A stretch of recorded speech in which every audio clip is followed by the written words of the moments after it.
السلام عليكم ورحمة الله وبركاته. النهاردة هنعمل ايه بقى؟ هنعمل الزبادي البيتي الجميل النظيف. بصوا عامل ازاي وناعم ازاي من جوه.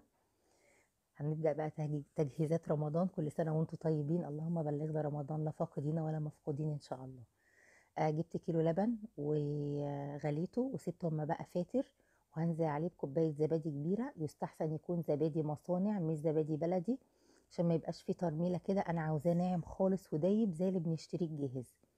هنفضل بقى نضرب في بالمضرب اليدوي ده قوي فيه. انا بحط عليه معلقه سكر، دي اختياري، انت لو مش حابه ما تحطيهاش، لو بتحبيه ميزز شويه.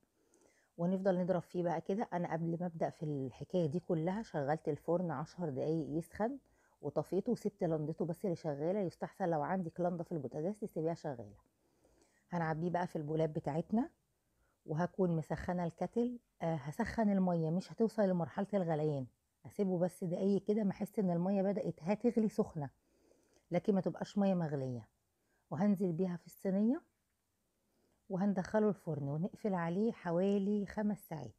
مش قبل كده يعني، ما تفتحيش عليه قبل كده، وما تفتحيش، يستحسن ما تفتحيش باب الفرن عليه خالص لحد ما يتخمر ويستوي. اهو نزلت عليه بالميه كده لحد اقل من نصه، ودخلته الفرن وسبته. بعد 5 ساعات فتحت عليه، طلعته بالشكل اللي انتوا شايفينه ده.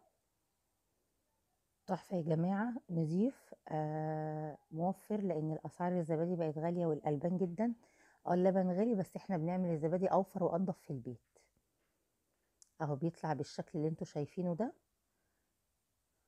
بصوا الترميلة اللي فيه، بصوا عامل ازاي، ناعم جدا جدا جدا، وعامل وش قشطة حلو كده لأنه لبن بلدي. أتمنى تجربوا وصفاتي. شرفتوني في القناة.